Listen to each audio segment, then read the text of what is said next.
Mis amados hermanos, aquí estamos otra vez en esta oportunidad de poder hablar un poquito acerca del libro de Job, la tercera parte de nuestro estudio de Job. Y queremos centrarnos hoy específicamente en los capítulos del 4 al 7 de Job. Este es el momento en que comienza la intervención entre Job y Elifaz. Elifaz hablando primero, siendo el primero de los amigos de Job que habla, y luego también la intervención de Job. Es el diálogo entre estos dos personajes de la serie que estamos viendo. Me gustaría leer, para sentar un poco lo que estamos haciendo, Job capítulo 7, los versos desde el 11 hasta el 21, que es el final del capítulo. La palabra del Señor dice, hablando Job: por tanto, no refrenaré mi boca, hablaré en la angustia de mi espíritu, y me quejaré con la amargura de mi alma. ¿Soy yo el mar o un monstruo marino para que me pongas guarda? Cuando digo, me consolará mi lecho, mi cama atenuará mis quejas, entonces me asustas con sueños y me aterras con visiones.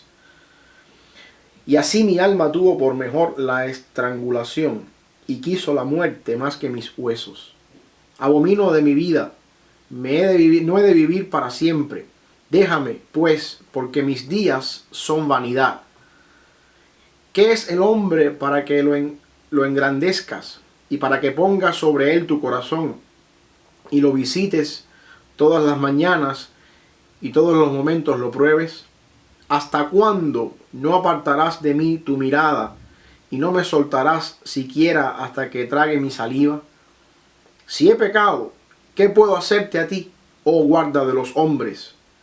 ¿Por qué me pones por blanco tuyo hasta convertirme en una carga para mí mismo?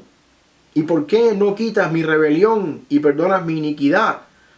Porque ahora dormiré en el polvo, y si me buscares de mañana ya no existiré. Esta es la palabra del Señor. Los capítulos 4 al 7 son el primer round de conversación entre Elifaz y Job. En el capítulo 3, Job termina hablando acerca, como vimos la semana pasada, Job termina hablando acerca de su condición, haciendo un clamor hacia Dios, deseando la muerte. Y luego el capítulo 4 es Elifaz quien comienza a hablar contra Job. Elifaz es quien primero habla de todos los amigos que están ahí, y queremos ver un poquito lo que sucede en este diálogo y algunas cosas interesantes que tienen que ver con lo que está pasando en este diálogo, a raíz de, por supuesto, siempre buscando la respuesta a la pregunta que lleva el título de nuestra serie, nuestro estudio: ¿por qué sufren los justos? La intervención de Elifaz en el capítulo 4 de Job tiene un tema específico. Job, tú no eres tan justo como tú piensas si no estuvieras atravesando por las cosas que están pasando. Es interesante notar que Elifaz comienza su intervención en el capítulo 4, específicamente en el versículo 2, cuando le dice a Job: si probáramos a hablarte, te sería molesto, pero ¿quién podrá detener las palabras? En otra forma, lo que está diciendo Elifaz es: Job, lo que te voy a decir no te va a gustar, pero te lo tengo que decir, porque esto es algo que tienes que escuchar. Ese es el tono de Elifaz.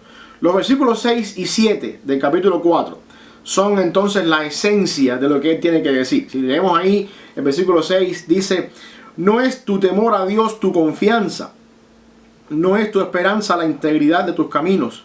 Recapacita ahora, ¿qué inocente se ha perdido y en dónde han sido destruidos los rectos? En forma de pregunta retórica, lo que Elifaz está diciéndole a Job es: hey, tú no eres tan justo como piensas. Si tú fueras justo, nada de eso estuviera pasando, porque ninguno de los justos pasa por las cosas que tú estás atravesando.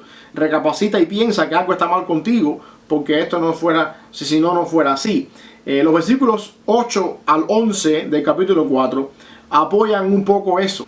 Eso es una forma de argumentar el hecho: Job, tú no eres tan bien, tú no estás tan bien. Lo que te está pasando a ti, yo lo he visto en otros casos. Yo he visto cómo personas cosechan el mal y les va mal.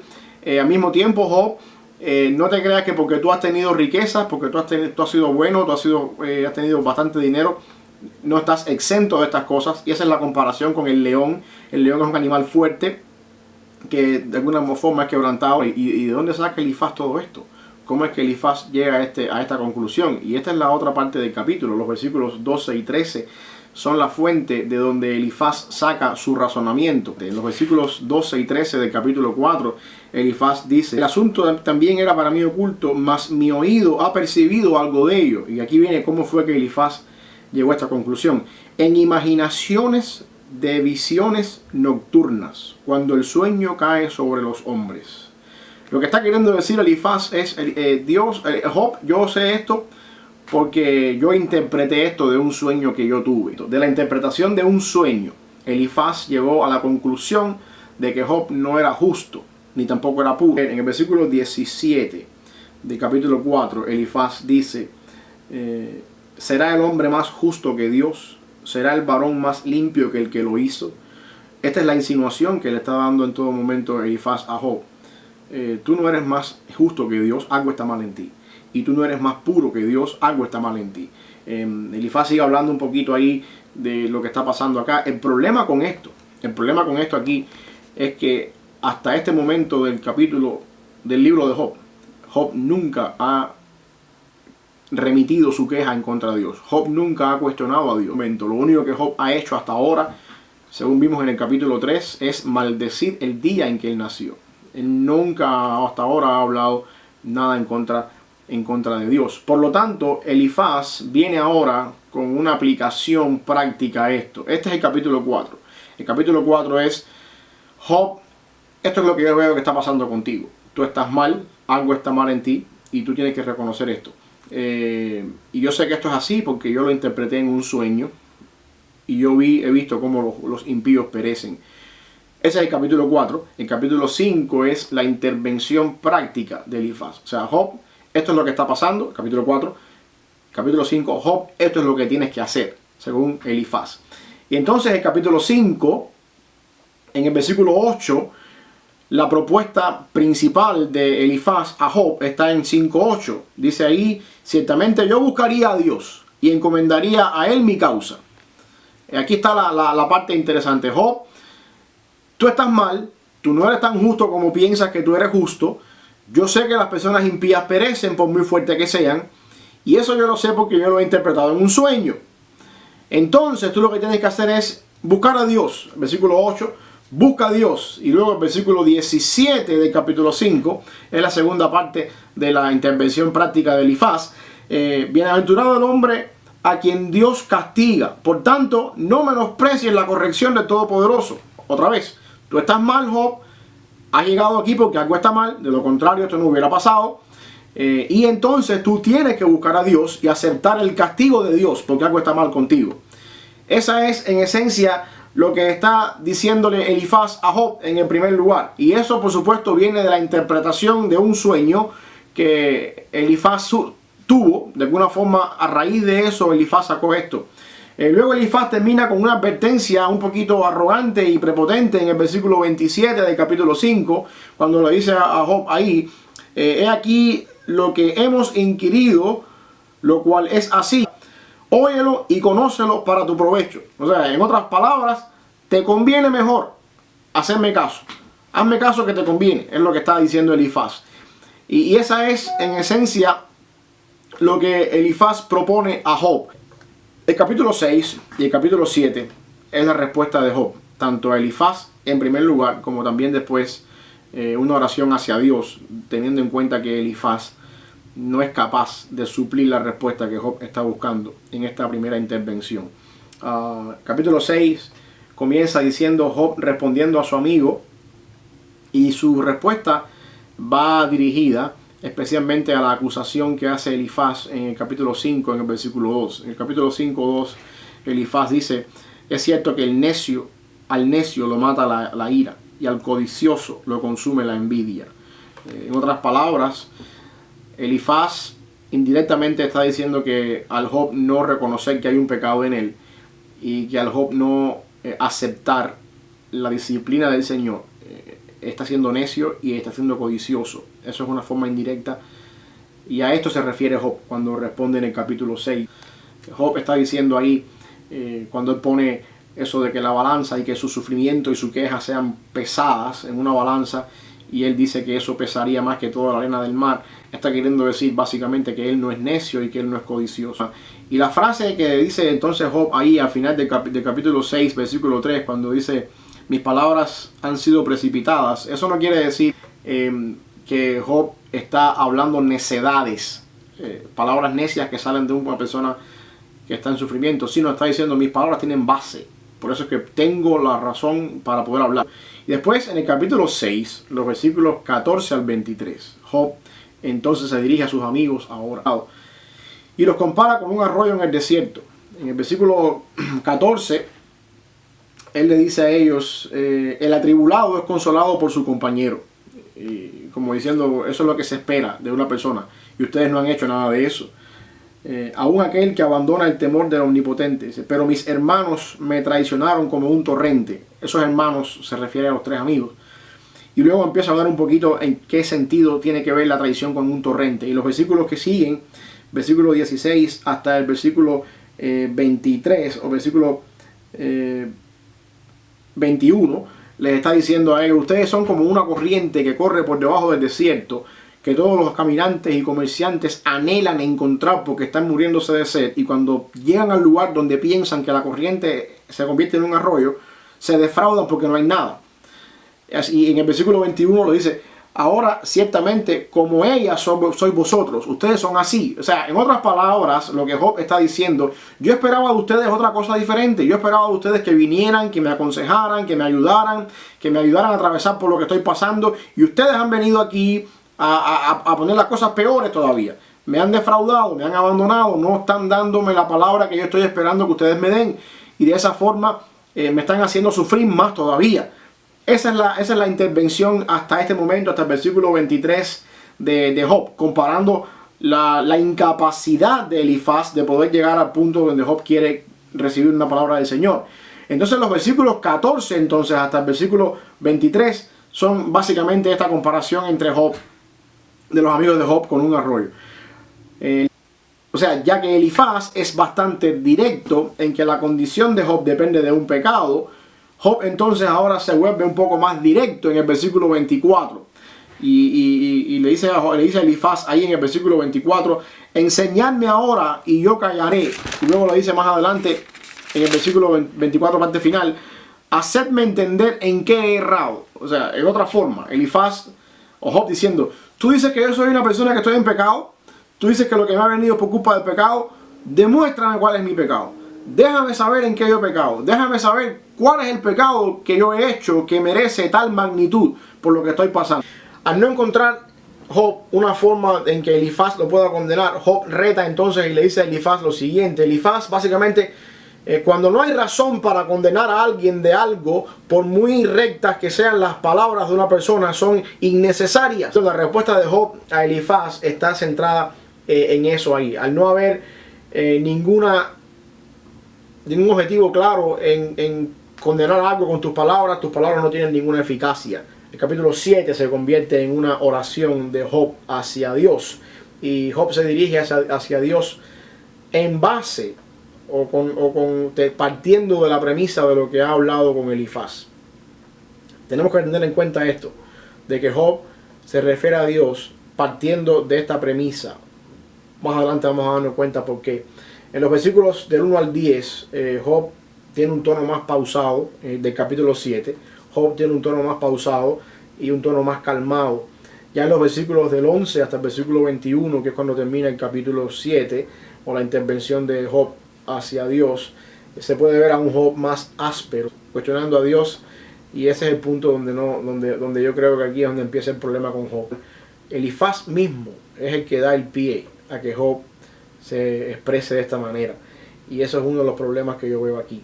La manera en la que Job cuestiona a Dios, o la manera en la que Job se dirige hacia Dios, está básicamente resumido en dos preguntas en el capítulo 7. ¿Qué te he hecho yo a ti para que tú me hagas pasar por esto? En el capítulo 7, en el versículo 12, ahí vemos entonces a Job diciéndole a Dios ahí: ¿soy yo el mar o un monstruo marino para que me pongas guarda? En otras palabras, ¿qué yo te he hecho a ti para que tú me hagas pasar por esto? ¿Qué mal te he hecho yo a ti? Ya esto es cuestionando a Dios. Lo interesante de esta pregunta, o ese versículo 20, la encabezado del versículo 20, la primera parte del versículo, está mejor entendido cuando se ve en el original.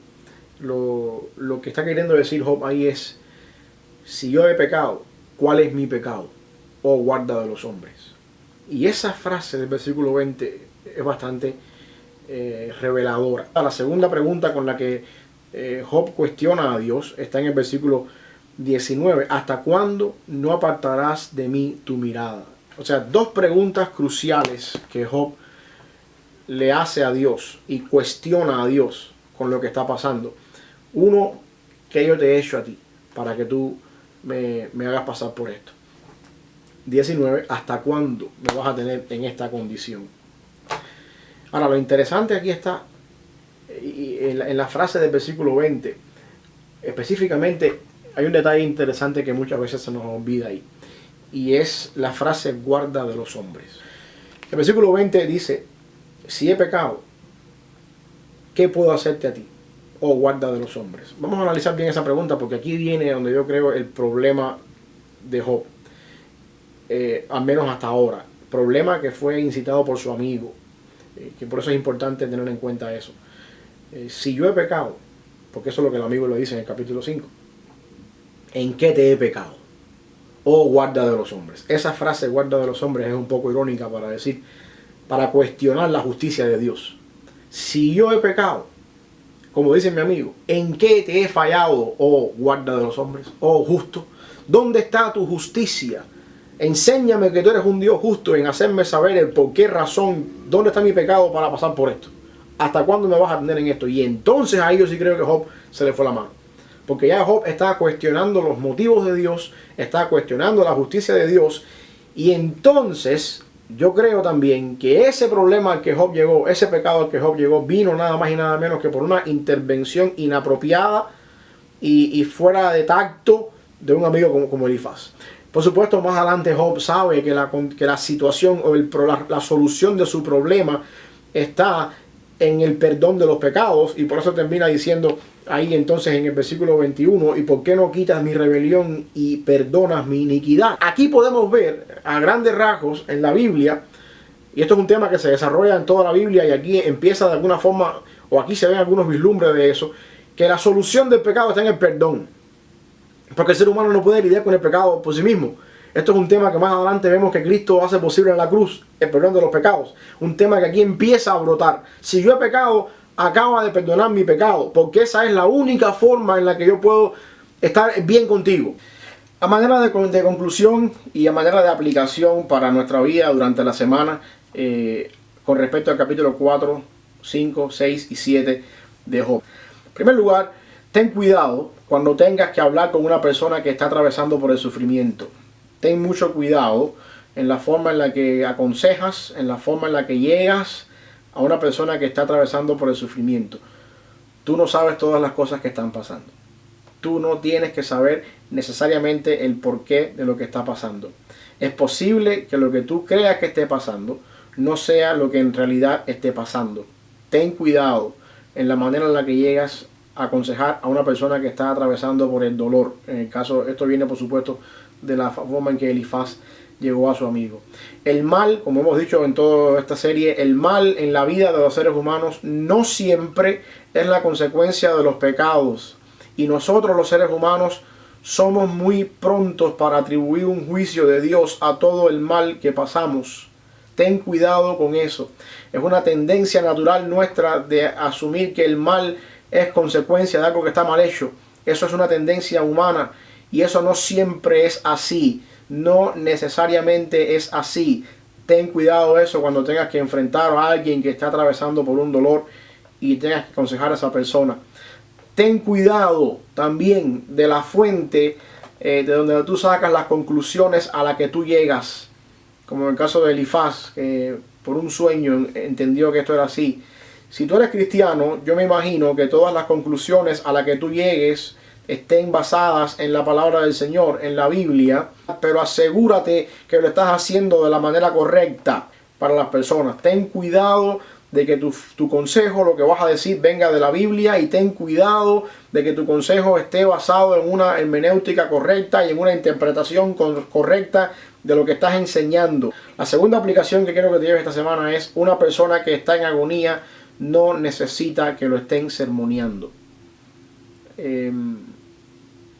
Una persona que está en agonía necesita el apoyo, la oración, un hombro para llorar, una persona con quien contar los problemas. Las palabras rectas son eficaces a su tiempo. Hay veces que las personas llegan a los problemas y se meten en problemas y hacen cosas mal hechas delante del Señor, y como consecuencia de eso viene el sufrimiento a la vida. Son esos casos en que el sufrimiento sí es parte de las cosas mal hechas que uno hace.